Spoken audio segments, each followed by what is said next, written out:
instant. Alors, que l'on commémore justement aujourd'hui le 11 novembre, avec vous, mon cher Marc, on va s'intéresser au portrait du dernier soldat français tué ce 11 novembre 1918. Le clairon annonçait la fin du conflit à 11 h du matin. Le première classe Augustin Trébuchon est investi d'une mission. Il est 10 h 45. Quelle canarde! Déjà, c'est un froid glacial. -10. Les obus qui tombent depuis 2 jours. Ça n'arrête pas si vous montrez légèrement le crâne, tac, la mitraille. C'est infernal, mais ce n'est pas possible. Et pourtant, la rumeur court. Il semblerait que l'armistice serait en passe d'être signé. Et un coup de téléphone, on voit le capitaine Le Breton qui prend le casque sur la tête. Il le repose. Et là, la rumeur, qui est encore plus forte. Ça y est, c'est signé, c'est signé. Ah, Augustin Trébuchon. 40 ans, le berger. 4 ans qu'il patauge dans l'horreur. 4 ans qu'il n'a pas quitté ce monde de l'épouvante, avec les rats qui vous bouffent, les pieds avec la vermine qui vous ronge la peau et les copains qui tombent. 58 encore, la veille, le 10 novembre. Apparemment, en face, les Allemands, les Boches, comme on dit, ils cherchent à se venger d'une prise qui servait à rien. Oh là là, le signal de l'épine, un petit monticule. Là encore, on a laissé des copains. Mais fallait le prendre. Paraît-il que ça pouvait aider au moment des négociations.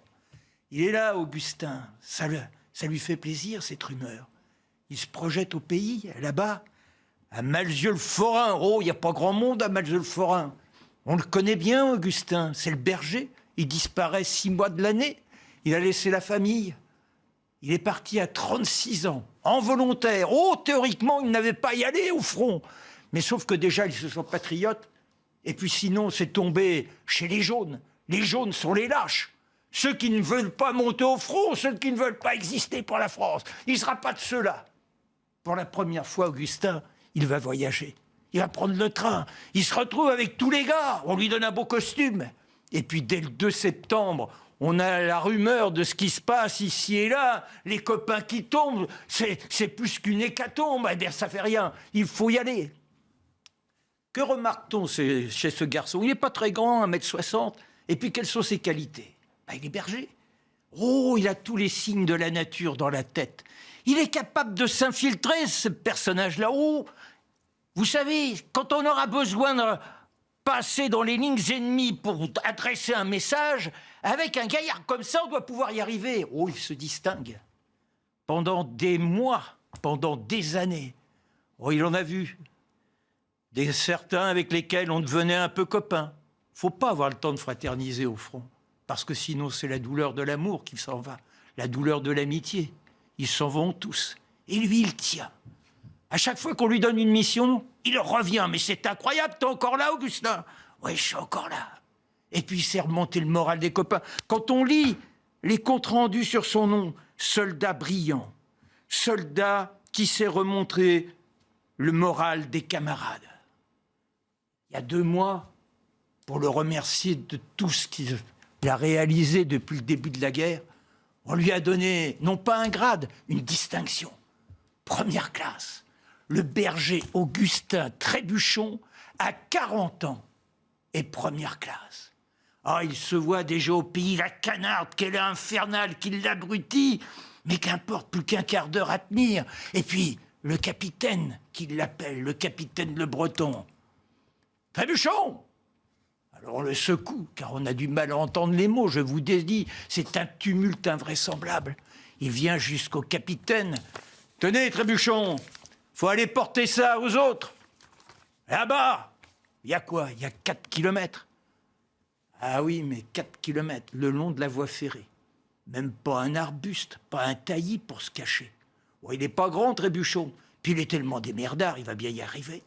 Puis si on lui demande ça à un quart d'heure de la fin, c'est que ça doit être important. Le capitaine, il lui donne une sacrée mission. Alors un petit coup de gnôle, on n'a pas le temps de dire au revoir aux copains, on va se revoir dans peu de temps, puisqu'il paraît qu'il y a l'armistice qui a été signé. Oh, il jaillit notre Trébuchon. Il le voilà qui part vers la voie ferrée. Il est là, il se baisse, elle ne se redresse pas. Et puis à ce moment-là, le capitaine, Le Breton, il demande quoi?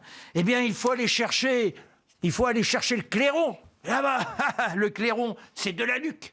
Lui est caporal de la Luc. Alors, c'est Gazaret qui va le chercher, le clairon.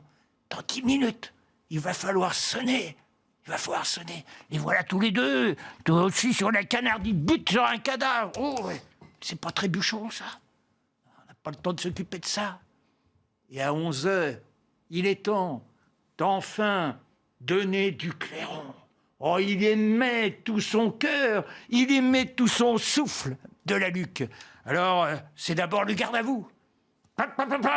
Et puis après, le cessez-le-feu. Et enfin, le drapeau, on monte le drapeau. Extraordinaire, les brassées des copains. C'est fini, le drame, toute la pourriture. Oh, on n'a plus froid malgré les moins 10 degrés.